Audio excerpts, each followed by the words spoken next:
R and what units, what they are and why we use them. We'll go through R and do some very basics, basic syntax, basic functions. Also R background, and then Unix, R first, then Unix, and then I think the 10 core commands in Unix that most people use every day when you're using Unix. And then I'll talk a little bit about some more advanced scripting, and we'll try to run the bash script from the command line. Okay, who uses R every month? Put your hand up. Just one? Sometimes. Okay. Sometimes. Sometimes every month? Okay, who uses R? Who uses R every month? Okay, every week? Oops. Every week? One? Every day? Every month. Okay, so I use R every day. Every day. Every day while I'm working, not every day, every day. I take sometimes off. Okay, so that's good. So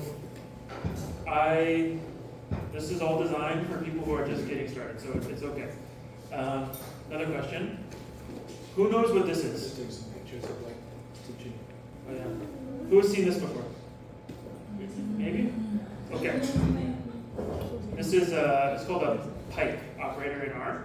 So it's something in R that people have started using really popular in the last 5 years for data science. So I think after this course, you'll use this every day, maybe, all the time. Okay. So R is a programming language that's designed primarily for statistical computing and data science. So it's great for manipulating data into the way that you need it for your analysis and running statistical analysis on the data, with implementing some modern changes in R that have come since the base model, which was developed by a Canadian and a New Zealander. R is really the best thing you can do for data science at what I would say a small to medium scale. So probably what most of you are doing most of the time. R is the best programming language. If you need to deal with a lot of data, really, really fast, huge amounts, like gigabytes of data, you might switch to Python or Julia or Rust or something else, but primarily R is what you'll use for biological sciences. Very good for making figures and graphs. For doing statistical analysis, p-values or Bayesian statistics is really the best. Developing applications, so you want to make your data easy for people to visualize, or for maybe you want to look at, click a button, what happens in this treatment, what happens if I do that. R is really great if you can use something called Shiny. And for making reproducible data analysis, R is really excellent. You should not use R for analysis of very large data sets. So when we get our sequencing data sets, those are many, many gigabytes. We don't use R. We use Unix for that, and Python and other faster languages. Computationally intensive tasks. So when you're doing sort of like some of my work involves like deep learning and neural networks that I'm working on now. We don't use R. It's too slow. And if you're really doing complex software development or complex apps, you'll use something else, like C++ backend. But for a lot of things, you'll use R. And so R is what's called an object-oriented language, which means, we'll go over this, everything is like you make things and you do stuff to those things. So you have objects, that's really the main thing we'll be working on. And we'll work on basic features of R language, how to use it, loading data, wrangling data using some tidyverse things, and basic visualization in plotting. And so, just a brief note, bioinformatics is a subset of data science and computer science. So I think the best thing to do, in my opinion, since most of you this is going to be new, you don't want to start with the hardest stuff. You don't want to start with me going onto a server in some other country and crunching very detailed analysis. That's not the way to start. You want to start small, and we'll build up to that. So we'll do the basic stuff in R, and we'll apply them on day 2 and day 3 to more bioinformatic approaches. But today and tomorrow, we won't be working with barcode data. We'll be working with simpler data, and we'll get there to barcode data by day 3, day 4. And actually, unlike maybe genomics and other fields, in DNA barcoding and metabar coding, it's very standardized, the analysis approaches that people do, as I said before. So you really just need to know how to run programs that exist and maybe make small changes. Typically, most people who do barcoding research are not doing detailed bioinformatics, but you need to know how to deal with the data that comes out of it and maybe know enough about the bioinformatics that if something breaks, you can fix it. And yeah, so with any programming course, you might find something very easy. Some people might find that same thing very difficult. So you can help each other and we'll work through it together. And if you want to review anything or you want more challenging stuff, you can talk to me at lunch or see me on breaks or after the course and I can help. If you feel like you're falling behind, we can work together to work on it. And okay, one last sort of thing. Sort of my philosophy on teaching coding in R. Many people, maybe your supervisors, if they use R, learned 10 years ago or 20 years ago, and in my opinion, they code in a very bad way a lot of the time. Not any one of your individual supervisors, but some people. So I used to do this, and then I switched to what's called it's sort of the new school of R coding, which was called tidyverse, and that's what I'm going to teach you because I think it's better and it's easier to learn, and you'll do more difficult things more easily with this approach. And I'll show you why I think in a simple little nursery rhyme example. This is a nursery rhyme in English. I tried to translate to Spanish, but I was not confident enough that I had it right, so I'll just keep it in English. So the rhyme is, little bunny foo-foo, hopping through the forest, scooping up field mice, bopping them on the head. Is there anything in Spanish? Have you heard this before? Doesn't matter. Okay. But the way this rhyme is, it's sort of, you have nouns and verbs. So the little bunny, right, what it is, it's a class. The little bunny foo-foo. Hop is a verb. Through, forest is a noun. Scooping up, verb. Field mice, noun. Bopping, hitting, that's a little violent, I know. Function or a verb, and then head is the noun. And this is the way object-oriented languages like R work. You have your objects, and you do functions to them, verbs, right? And the way, if you work in tidyverse, the way that I like to code, it reads very similar to Spanish or English, to a normal language.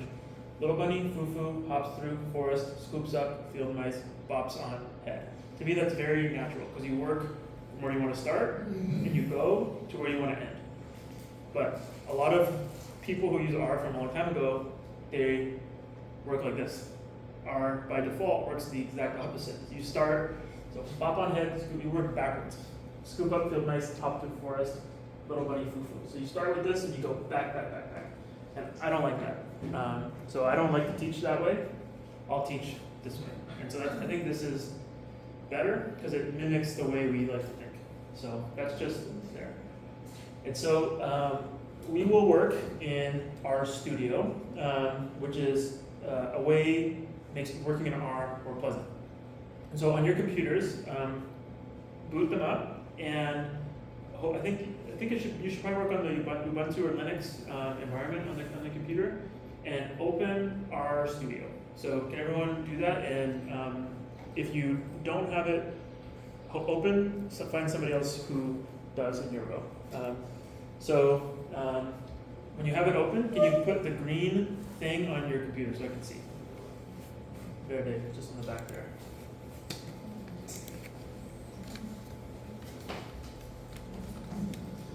So it should look like this, more or less.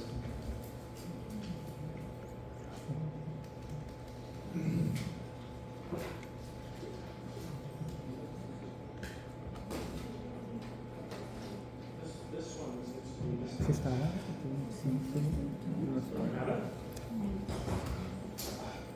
Maybe on a second page. buscando. No, pero ya debe aparecer en primero.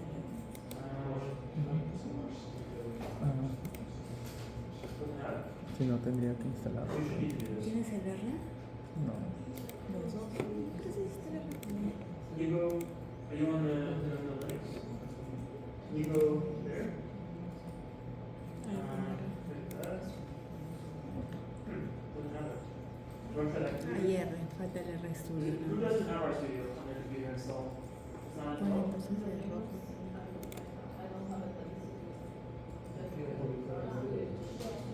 Windows has it? You want to try Instala. to switch to Windows so they can see?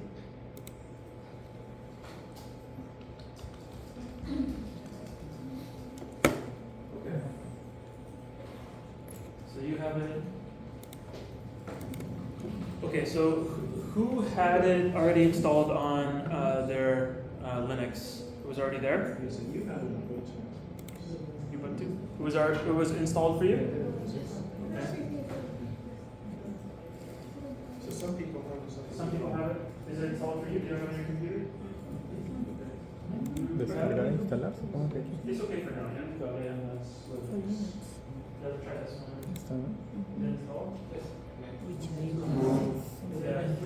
So we are.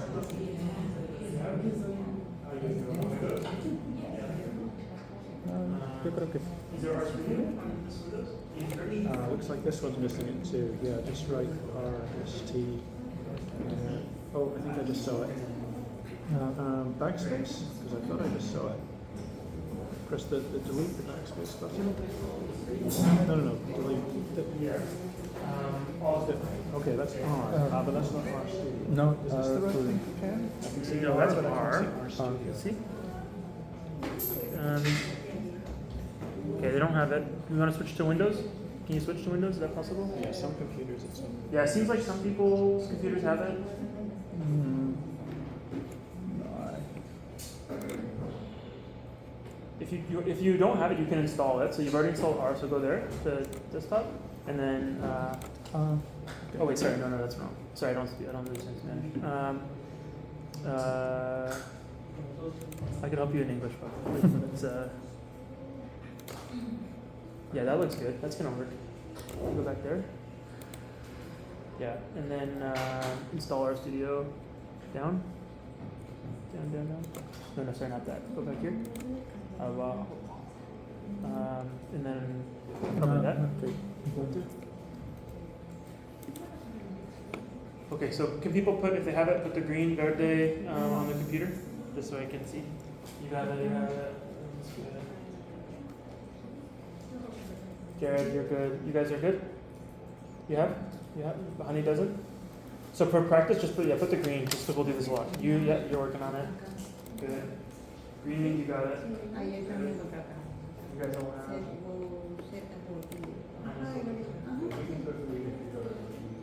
You're downloading? You didn't receive the email?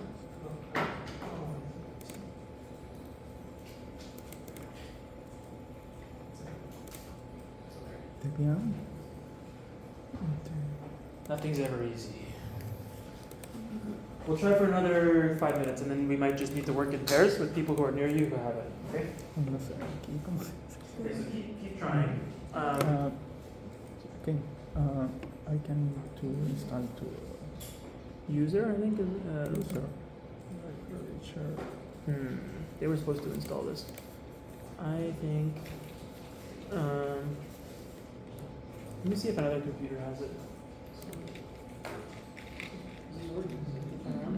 Here? Oh. Doesn't work? Okay. I think.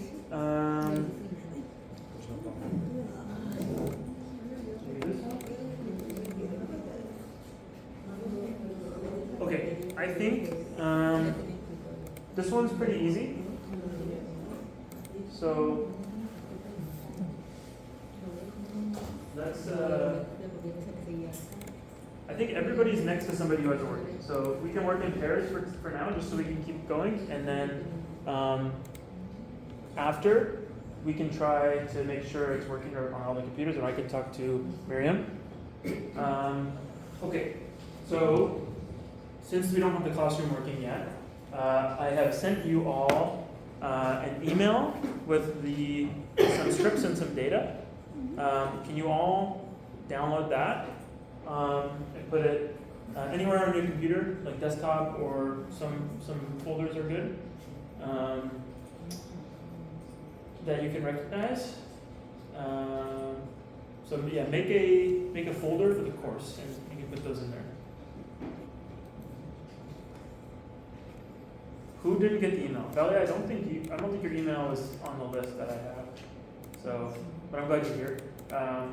So I also still don't have internet. I don't think so.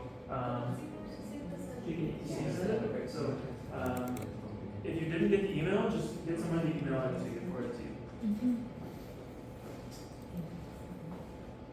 Okay. So now you can all take the stickers off the computers. So Library. you can take the verde, remove, how you say it? Yeah. Okay.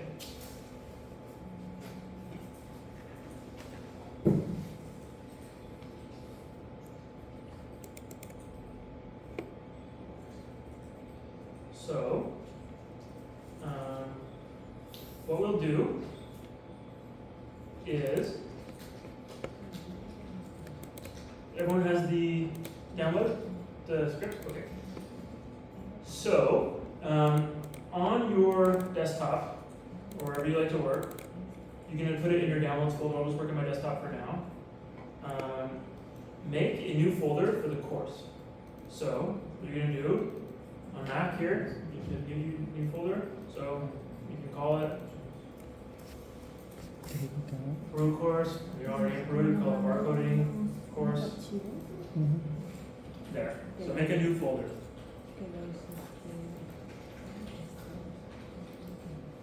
When you make folders on your computer, don't use spaces, don't use periods.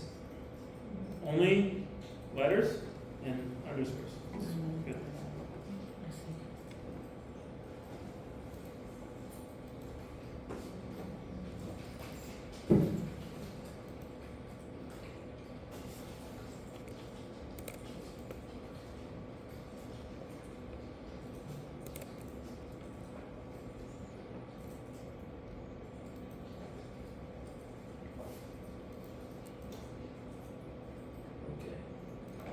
So,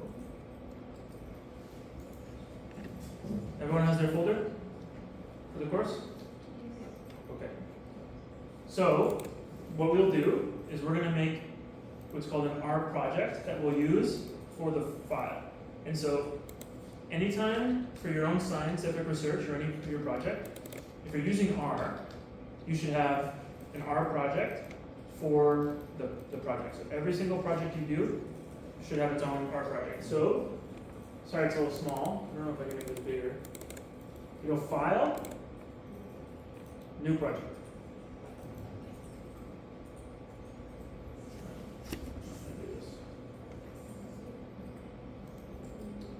And then it should look like this. Everyone sees this? Okay. So, if we didn't already make a folder, you could do it here, but we can go Existing, Directory, and then what you'll do is find on the computer where you made the folder, click it there, like this, then open, and then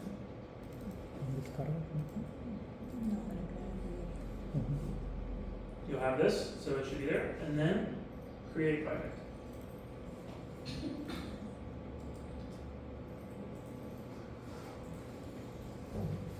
So, here we are. So it's a new project. Okay. And then, what you made, what you need to make are, you need to make the directories. So, you have the scripts and the data file that I sent, which are, let's see.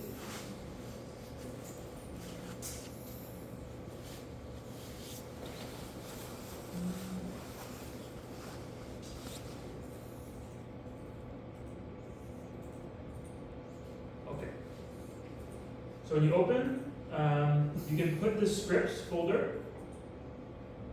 We'll call it, what we do is, so when you're in go to the directory where you have this new file, our project file. We're going to put the scripts in there. When I have the classroom, this will be easier. Do this.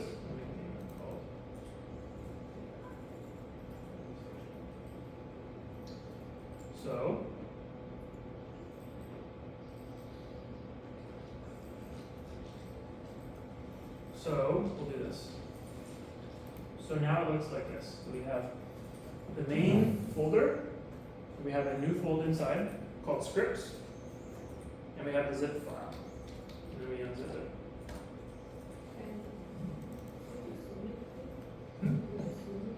Zoom in, let me see if I can see it. Yeah, that's better. You can see, let's see. It's a little hard to see. Can you see that okay? It's a little hard. Let me see. I don't know if I can zoom in more. Maybe.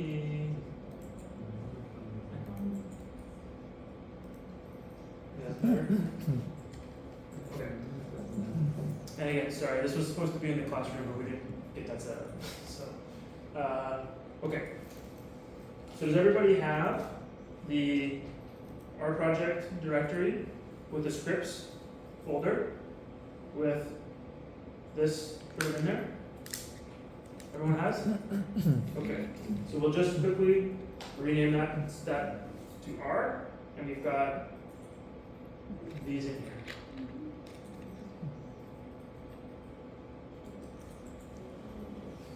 Let's probably make this bigger too.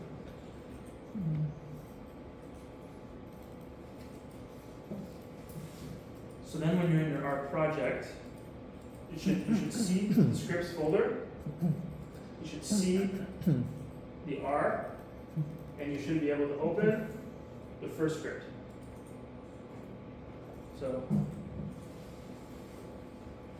tomorrow, if we have the classroom, if the Teams hasn't set up, we won't do any of this. So does everyone have? Can everyone see this now? Okay. If you can't see it, but someone next to you has it, ask them for help, or if you're working in pairs. Necesitas cargarlos. Good. ¿Dónde están en la carpeta de proyectos? Good. Right here. You have the script. So good. Where is that?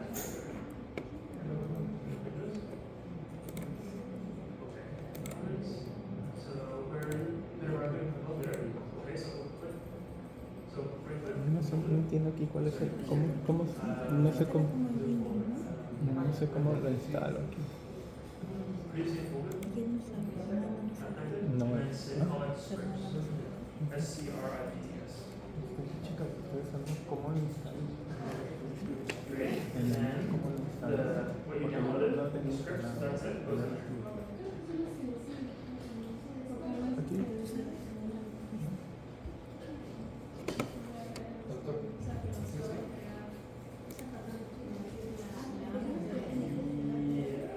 Let me see. Can I see your folder? This should work. ¿Cómo? Can I see? Where is it here? Sí, ya lo descargué. O sea, para poder entrar al... Claro. Pero no, o sea, no aparece ni un archivo ejecutable. Aparece la carpeta. And then in our studio, so we close. Porque no hay aquí ningún archivo. Aquí no veo ningún archivo ejecutable. It's okay. No encuentro. I don't found the. Do you have our studio? The execute, the file execute is not. Oh, you're still working on our studio install? I think for today, Memo, we'll just work with her, and then I can help later with the install. Yeah. Okay. Everyone's okay? Voy a trabajar contigo. Ya. Okay. So, if you don't have it working, it's a computer issue. We can work after, and I can help. Okay, or I can try to work on your computer when you guys don't have. And sorry, lo siento. It's a little bit hard to plan for computer software install and classroom from Canada, so do our best. Okay, so in R, what you need to do often are you work with packages of software that people have developed, and you use those packages to do your analysis. So R, by default, doesn't have the ability to like read DNA sequences, but there are packages, software packages that you can install in R that allow you to do that. So let's see if this works. If it doesn't, we'll have to change a couple things, and that's okay. So to run something in R, what you do is you go to a line of code. So on line 7 here, you can put your cursor, and then you just push run. Okay?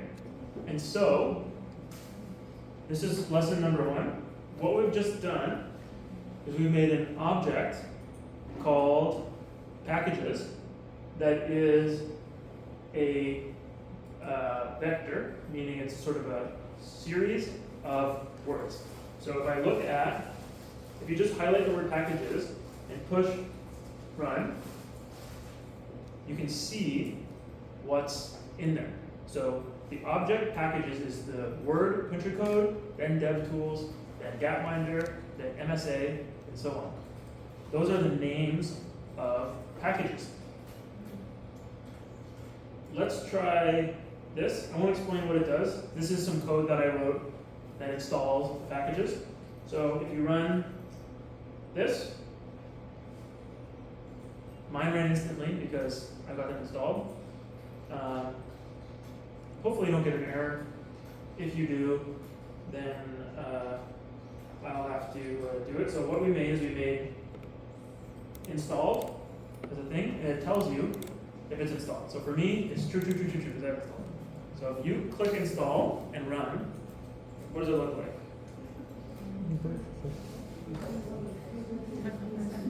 Uh-huh.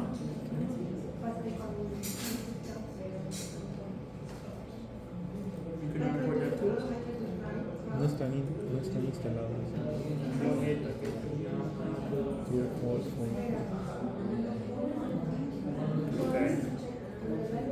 Yeah, no, let's not do it now. We won't. We don't need DevTools right now. It's okay. Yeah. So, what if we do? Yeah. If we do this, let's see what this says. True, false, false. Okay.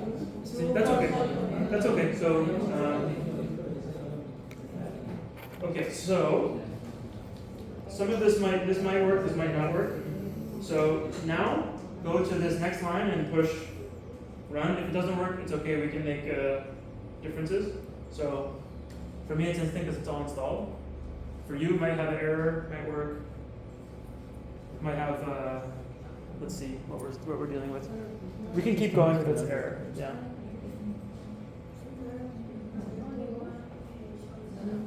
That's okay. Yeah, that's okay. So. But yeah, that's okay because we are the packages. You have to install them for them to be true. So once you install, then it will say true. So. Yep, I can. Yeah. I'll make it bigger.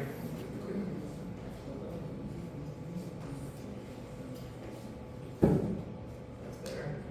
I see.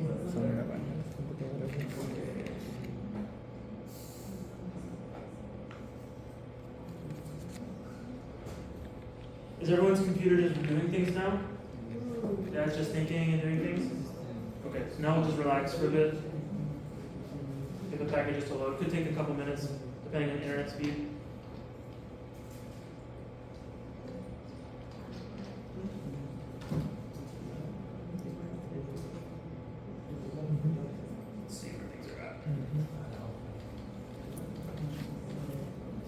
Es en loop, ¿no? A ver, inténtalo de nuevo. Yeah, it says error DevTools. Okay. En loop tiene que ser el correo. Yeah. Can you run that line again? Yeah, run that again. And push, and let's see. So it's still, can you, yeah, so it's still false. Es que ya cuando aparece, Yeah, yeah, yeah. depende de los servidores. Okay. Who's getting issues with DevTools? Everyone is? No, o sea, no han cargado todos los packs, ¿no? No han cargado.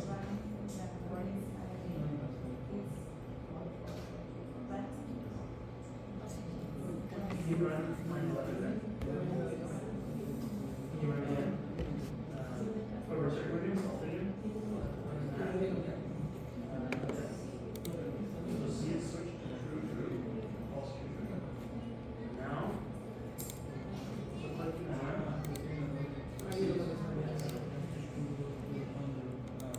Okay.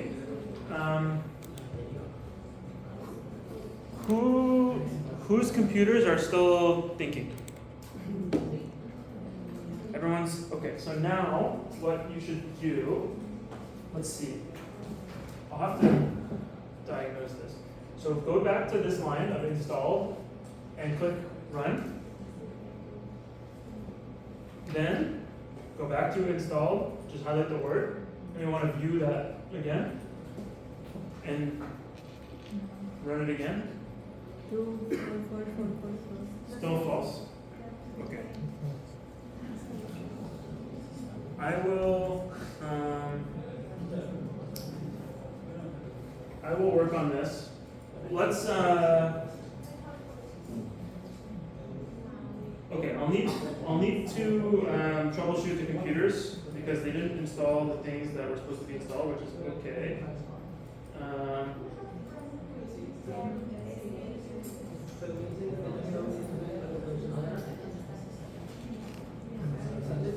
Let's see. Can I see how yours is? Because that was in DevTools? Okay. So let's try one thing and then we'll move on. I'll have to troubleshoot this. Okay.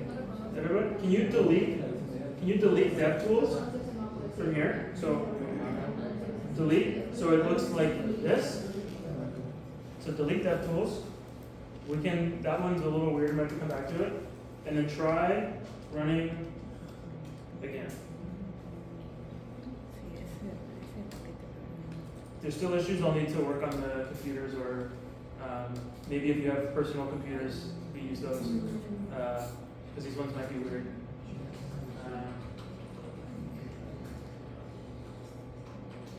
In my case, ESA is not available. So should I delete that? Yeah, if it's not available, multiple sequence MSA is not available. Okay, yes. Yeah, you can delete that, yeah. So you won't be able to do multiple sequence, that's okay. Delete the comma.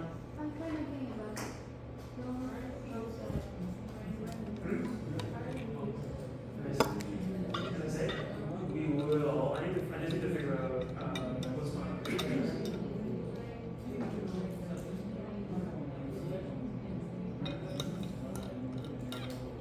Yeah, I need to work with these computers, yeah.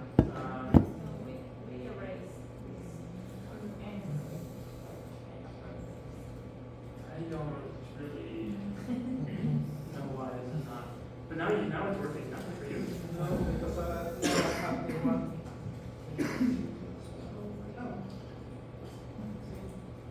We'll do what we can. I need to work on these computers, or maybe I'll need to bring some personal computers we have to try. But let's just for most of this we don't need packages, so we can work with them as needed and skip the parts that don't work. So let's just work on just some basic R syntax. So if you go down here to this one that says basic syntax. So, if you highlight object 1 and you click run, you'll notice it says error, object 1 not found. The reason that is because we haven't made object 1 yet. So, if we run this code, which is object 1, then that's something called the assignment operator, the less than sign with a dash. So it's an arrow, is 10. So we make it. Now, object 1 is 10. So we've made that new object, called object 1, it is the number 10. Then, if we make object 2, it's 3. Now it exists. And so, we know object 1 is 10. Oops. Object 2 is 3. What we can do, if we run that whole line of code, I'm using shortcut, it's 30, right? So we just did a multiplication. One thing we can do also, if we want to make a new object that's from previous ones, we can say object, we can type this, 3, then you can do this, assignment operator is, we can switch something different, object 1 minus object 2. So who knows what this will be? 7, right? So we run it. And now it's 7, right? So that's kind of the basic, some of the basics of working in R. You make objects, those objects have values or things in them, and you can do things to them. Those don't have to be single numbers, they can be many numbers that you multiply by each other.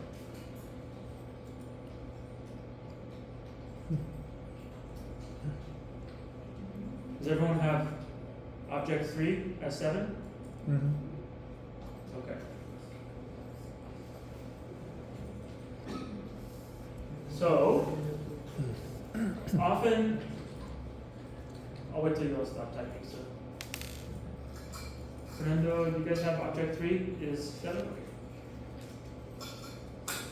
So, often when you work in R, you're not working with single numbers, you're working with data sets. Okay? So, to run this line, my flower data is iris. So, now, just like we did before, iris is data that's loaded into R by default. Okay? Looks like this. I'll just pull this out. Let's see if I can do this. It's data frame. Looks like this. Has 4 columns or 5 columns. Sepal length, width, petal length, width, and species. So that's what the data set is. And so my flower data is now iris. Okay?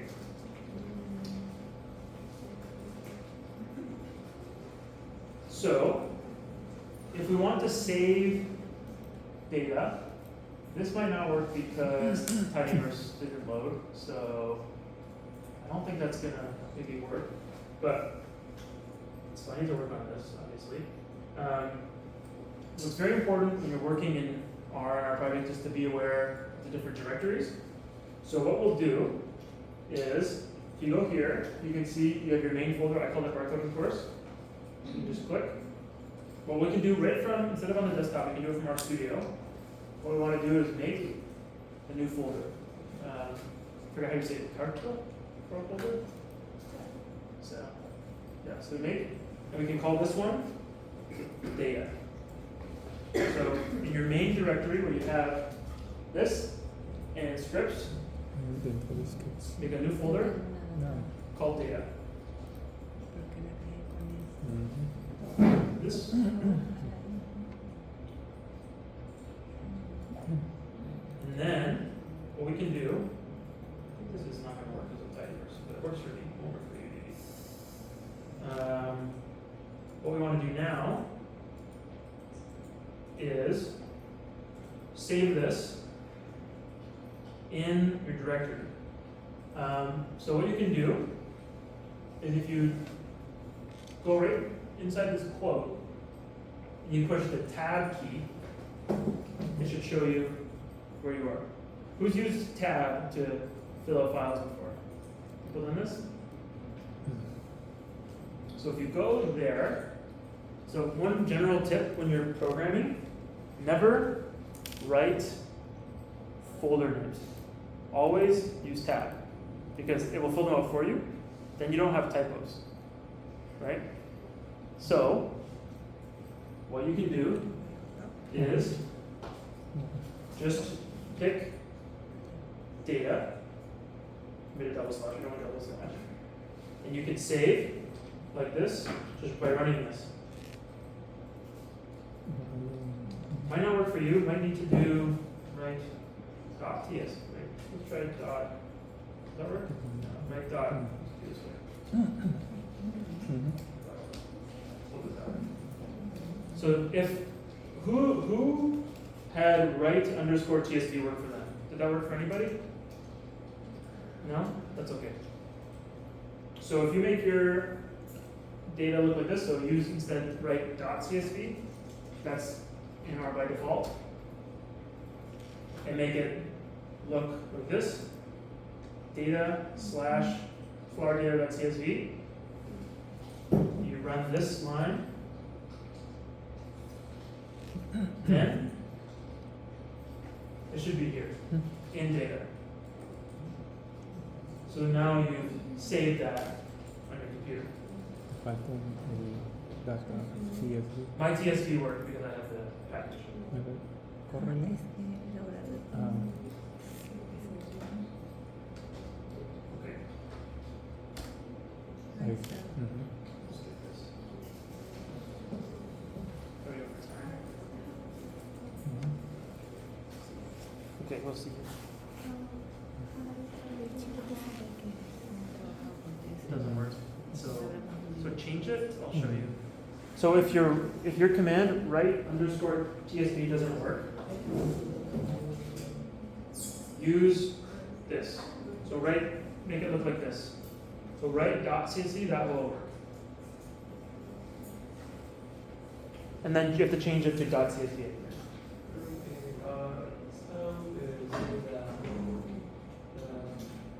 O sea, entiendo que ahorita que estamos verificando el funcionamiento. O sea, porque How to save? The next line, save data. So you, o sea, para la creación de You see where it tipo says de right- archivo, right ¿no? dot O sea, CSV? más o menos no, no. vamos a ver. te mandaron, ya mira, ya tenemos Oh, can you run that line? So Going. just run that line. para que sepamos cómo se creó algo. Yep, so that's now, that now is there, so just save it. You have versus folder. Y data, la hora. So run the next line, run 31. Oh, you have to change the path to it, because of the data folder. So,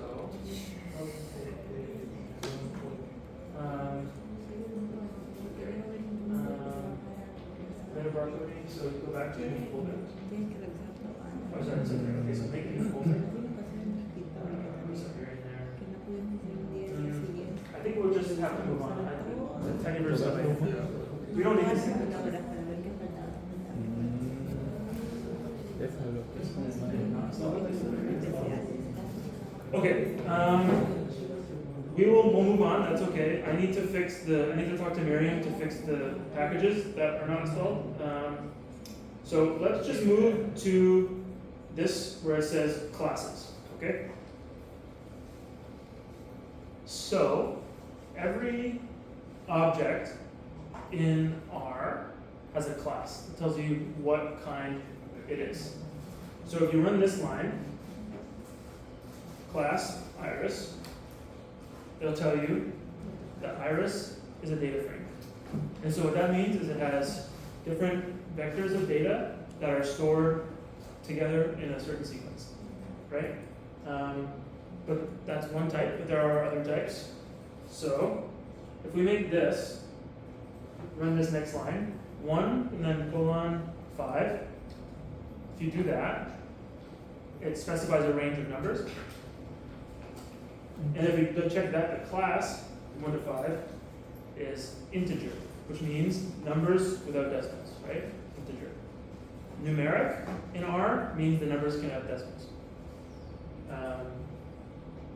So for example, everyone saw that integer? Yeah, okay. If we do this, make decimal vector, and with class, that's numeric. So, this is important in R. This little C means concatenate or push things together. So you need that little C to make a vector. That's kind of what you need unless it's like integers. So we do this. C makes the vector. You can look at it now, decimal vector. You can run. You can see it's 1.2, 1.6, 1.3. And then class is decimal vectors. This won't work either. Okay. So objects, you can change their class. That's okay too, if it will work. This one, where it says as underscore factor, that won't work. But if you change that to a period, that will work. So you can do this. And what this does is it changes it to a factor. And so the difference, I can write this down. I have a little white. Like this.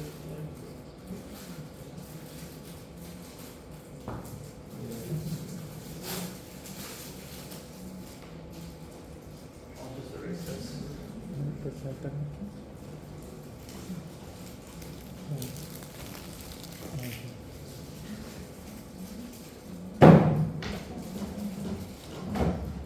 So, tú puedes cambiar la clase después.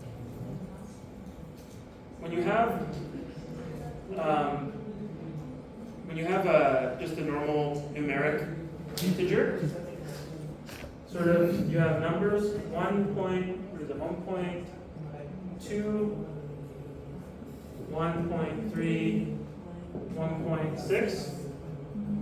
Those are numbers, and because they're numbers, what R knows is this is closer to that than it is to this. So that's if it's a number, numeric. But if it's a factor, this is another type of data. What up, okay?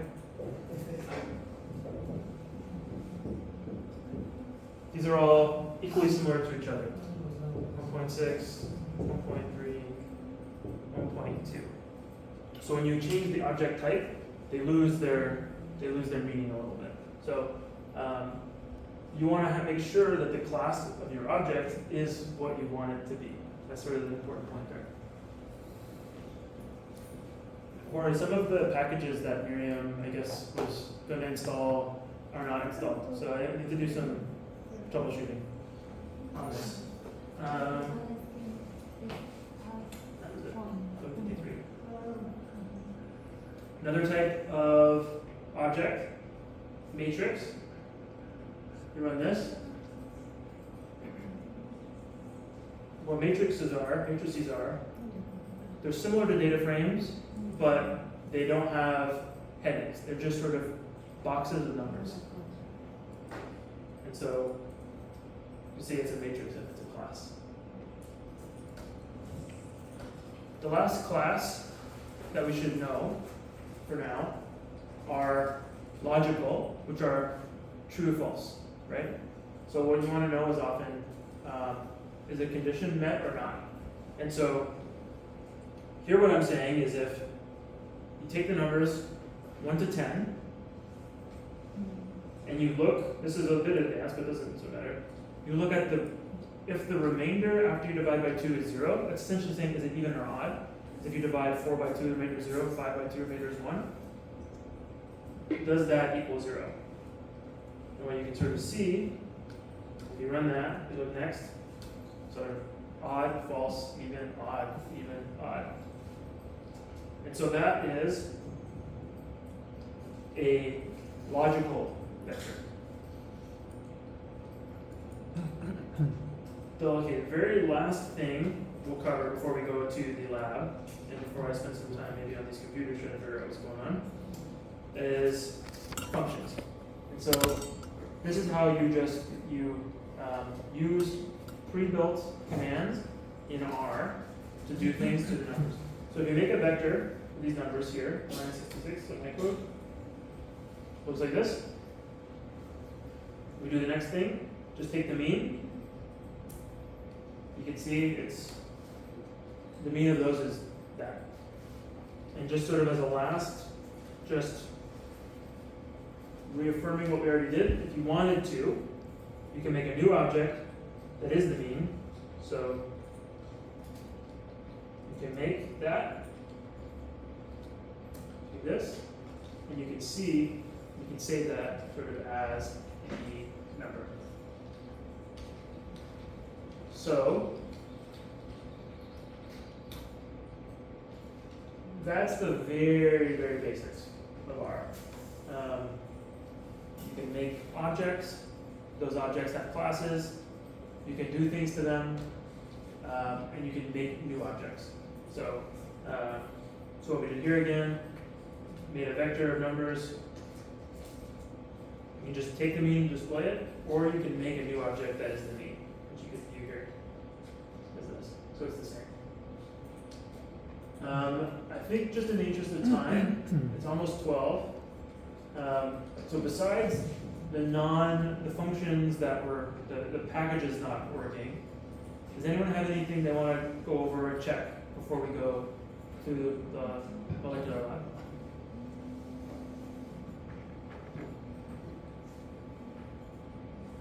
So everyone's feeling okay about the basic syntax? Okay. So we'll come back to this and do a little bit more later in the day.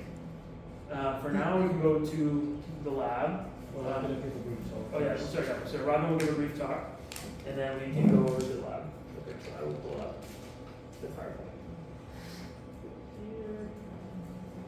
And then we have this.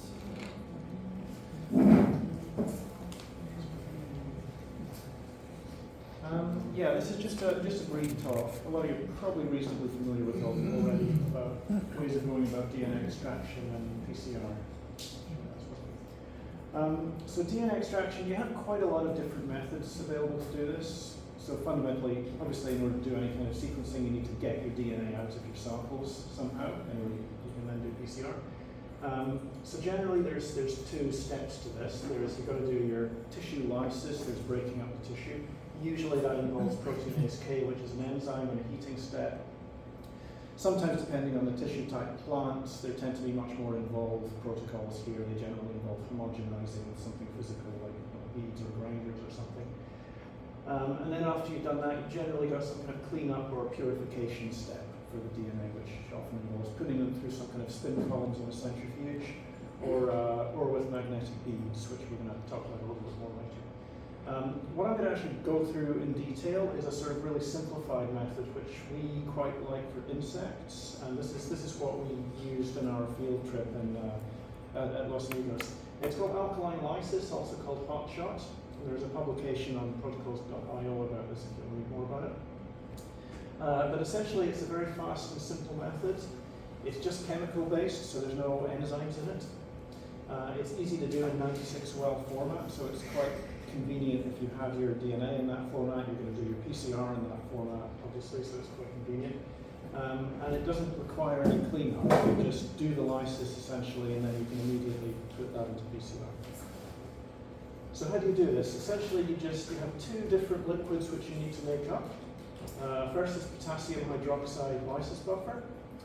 The second is a neutralization buffer, which is just tris HCl. And all you do is you have your DNA plate, your specimen plate, which has your specimens, which could be individual insects if they're tiny things, or often they're like little leg fragments. So they're dry, so if they're initially in ethanol, then the first thing you need to do is evaporate off all of the ethanol. That can be done in an incubator or something. And then with a multi-channel, you add 50 microliters of this lysis buffer per well.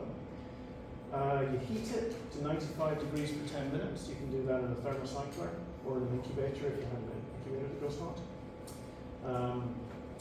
Yeah, the potassium hydroxide is just sort of weakly lysing the tissues open. And then once you've done that, you add 50 microliters per well, equal volume, whatever volume you used, to the plates. You can mix it a little bit, which can be with pipetting or even just sort of gently physically tapping the plate is usually enough to mix and neutralize the alkali, potassium hydroxide. And then you have something that's ready for PCR. You take about 2 microliters of that mix out per well, and that can go directly into PCR master mix. So it's quite convenient. It's not as good as some of the more complex methods like proteinase K with cleanup, but we were getting sort of 90% success with this, whereas maybe you would get 95% success if you use a sort of better, more detailed method. But this works quite well, and it's good to use in like field settings. And yeah, just to go into a little more detail about PCR, Manuel, you explained a little bit about what primers were earlier, but this is a method, it's short for polymerase chain reaction, and it's a method for amplifying, that is increasing the copy number of a specific DNA fragment that is flanked, that is between 2 different primers, and therefore we call the molecules that are made by this amplicons. These are the things that are amplified. The ingredients required, you've got your starting DNA, primers, which are these short single-stranded fragments of DNA, generally about 15 or 20 base pairs long.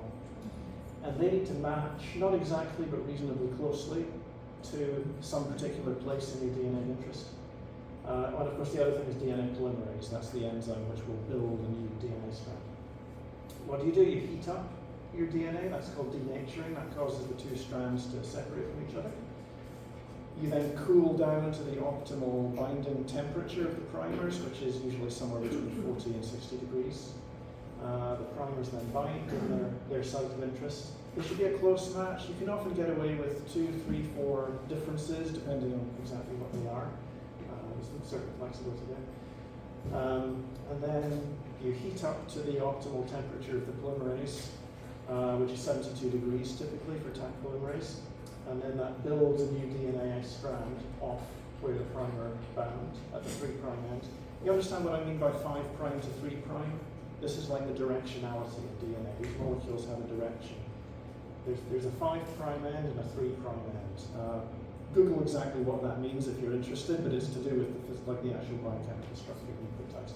One strand goes 5' to 3', the other strand goes 3' to 5'. Essentially, you read DNA, and strands are built in the 5' to 3' direction. That's why this one is getting built up in that direction, and that one is getting built in the other direction. So after you've done this, each new strand is an exact copy of the original strand, and so you've got 2 copies where you had 1. And then all you do is you do this again. So you then got 4 copies for each starting DNA molecule after 2 cycles.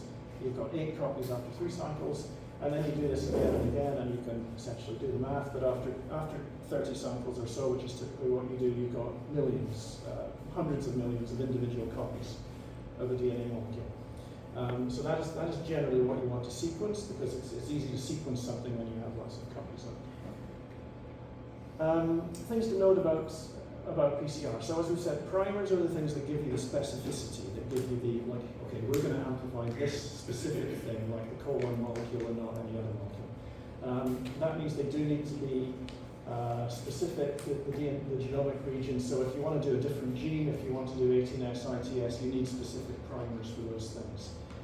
Sometimes primers need to be specific for organisms. I mean, we tend to avoid those for obvious reasons, for biodiversity purposes. We want to be able to use the same primers for CO1 for lots of things. So the way we do that is we sort of choose the regions where we put the primer binding sites in regions that we know are very well conserved, that have very little variation in the CO1 sequence across lots of different species. So usually, basically we've got the same primer sequences will work across pretty much all arthropods, and will give you quite a lot of vertebrates as well. Sometimes you need to go to different primer designs if you have like organisms that are just not working with the standard ones, but that's relatively uncommon. The other important thing to understand about this is that the primer molecules themselves become part of the amplicons, the strands that are made, and that's quite a useful thing because we can use this to introduce new DNA sequence of our own design that we just want to incorporate into the molecules.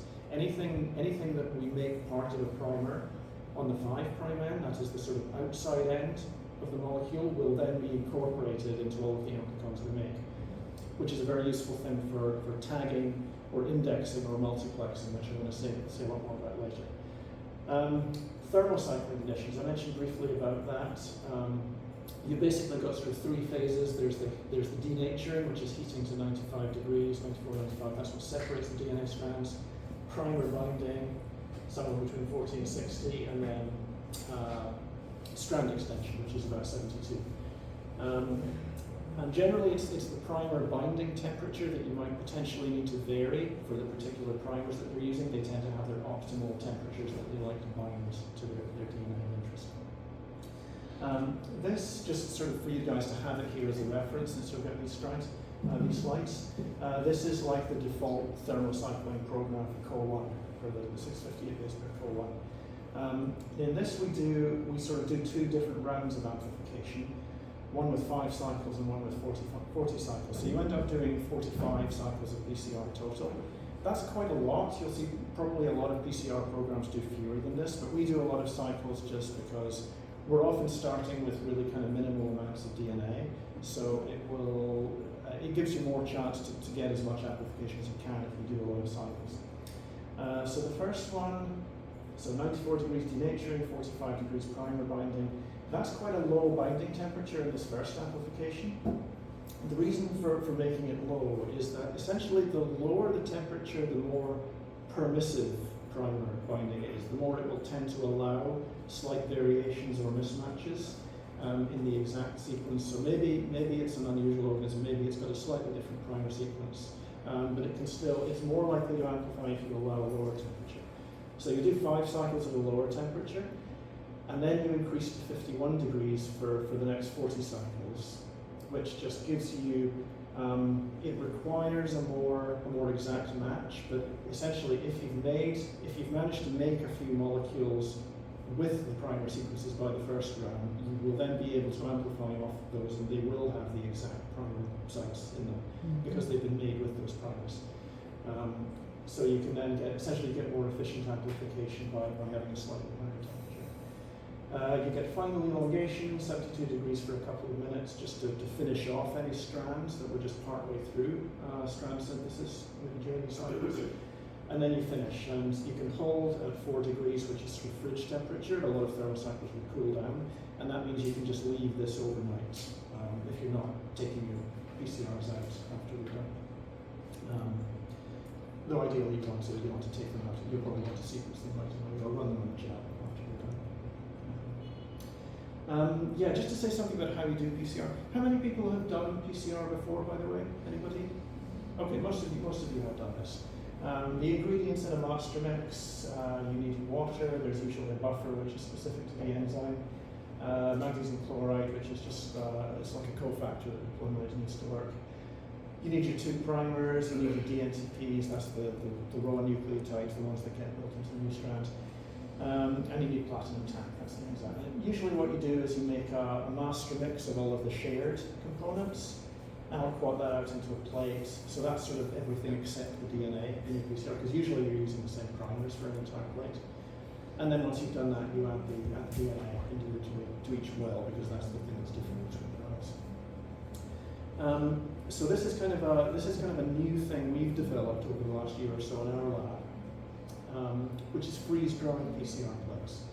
Because making that master mix is actually quite a laborious thing, and certainly in field settings, it's good to be able to have as much as you need to do ready-made ahead of time. It's easy for labs like ours, big labs, to kind of mass produce these plates. But PCR plates themselves are difficult to transport to ship. They need cold storage. The polymerase is quite unstable. What we've discovered you can do is freeze drying. You guys know what freeze drying is? It's used for food. It's used for food preservation. you cool down something, but evaporate all of the moisture in as you're cooling it slowly. And you end up with essentially a dried down or a lyophilized pellet, which for our PCRs is that is the whole PCR master mix, which can be made up like this in a plate, but take out all the moisture. And then you have this dried down pellet, which means you've got your plate, it's ready for PCR, it's got everything you need in it. But you can store it at room temperature, you can ship it at room temperature, so it's much easier. You know, we carry plates like that here in our luggage. And then when you're ready to use it, all you do is add water again, the same amount of water per well, which is about 10 microliters per well. And then you've got a PCR mix that's actually ready to use. So that's what we did on the Los Amigos strip in the field. That's what we're gonna do for you guys for speed. So setting up PCRs takes quite a long time. And this is part of this distributed barcode system we see that labs all around the world. We would like to be using this system, our place, so to make it easier for you to do it in the same way. And that's it, yeah, that's my presentation. I have a question. Yes.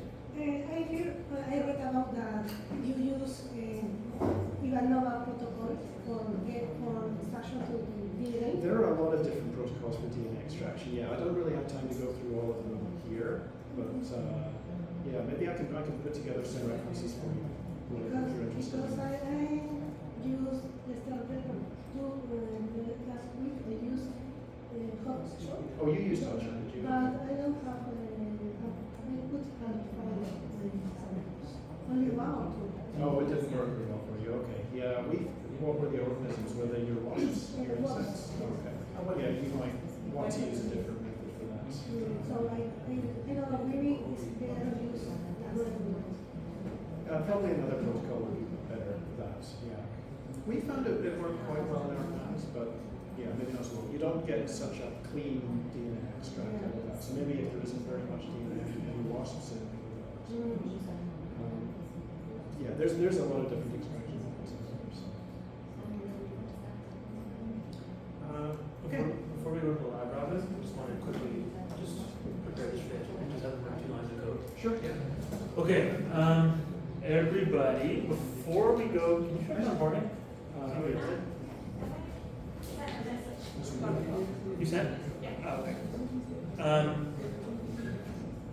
I have his number too. He might be around. Okay, before we go to the lab, which we will go, can everyone write and run just those 2 lines of code on our studio? So install dot packages, open bracket, and then in quotes, tidyverse, and then run the next line. And then if it works, put a green sticky. And Jared, you still have your green sticky. Jared? Okay, so it's running. It's okay. If it works, I don't know. oh yeah. Yeah, if it works, give me a green. You can put yellow if you want. This might not take that long. This will allow us to do most things. I probably don't see here.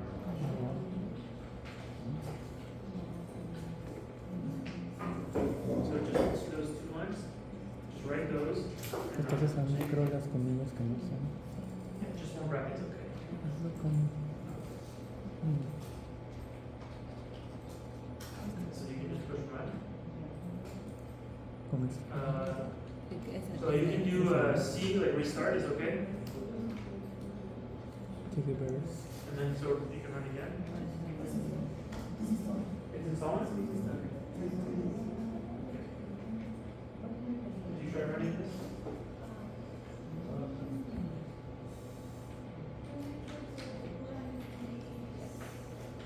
It worked, it looks like, yeah. So, go ¿Por qué sale? run the line. Can you click it? Run it.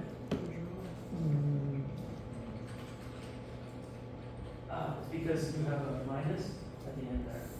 See here? No, here. On the point? Yeah, that's fine. Yeah. And then you did library favors? Yeah, great, okay. Tidyverse. You tried?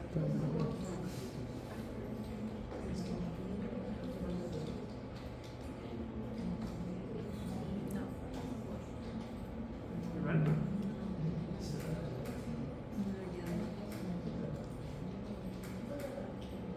Did to do this before? Sombrearlo y alargar el correo. No. El primero. Pero, así como lo he hecho. Yeah, that's okay. So that's working now. So let's just wait. Let's see. So this is doing things. That's good.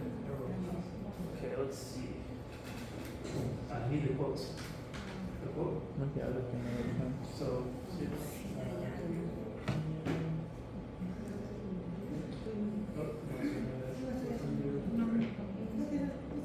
Yeah, quotes. Acá, con la de arriba.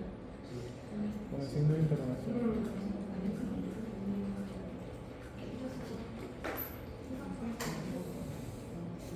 Install dependencies.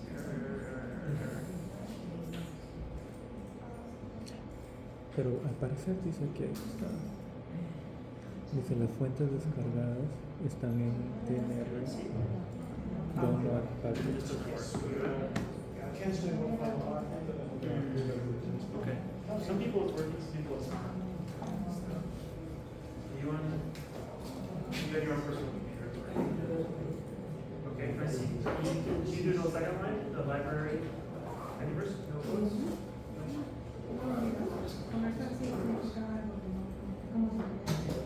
How many magnetic racks do you have?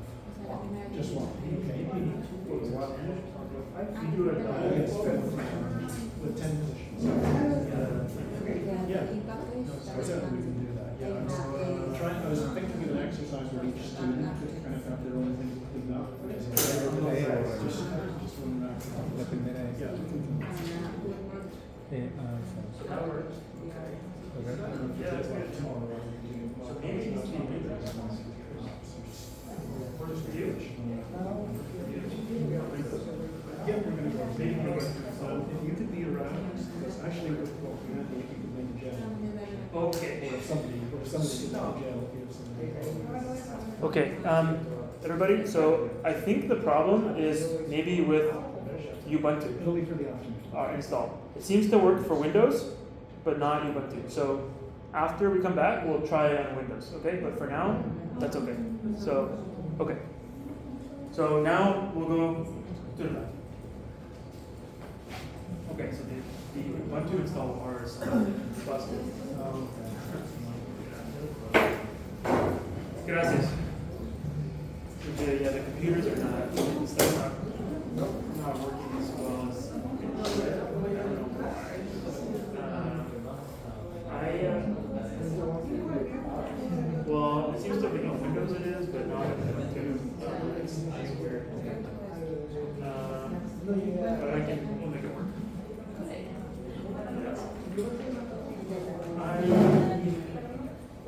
I'll come to the lab. I think I need to probably do lunch in here. And try to mess up the computers, but or I'll just plan a difference for the afternoon session and we'll just be a bit behind.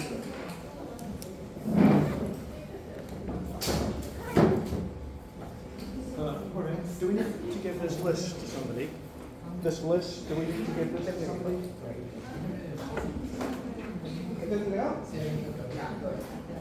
It's going to be a bit tight, Robin. Yeah, you can do. It's going to be a bit short. ¿Cómo te fue? ¿Nada? But all we're doing is setting up on this. Bueno. No, que yo. Yeah. Okay, I'll check your hard drive. Okay, so you can take, yeah, you can take. Paramos, ¿no?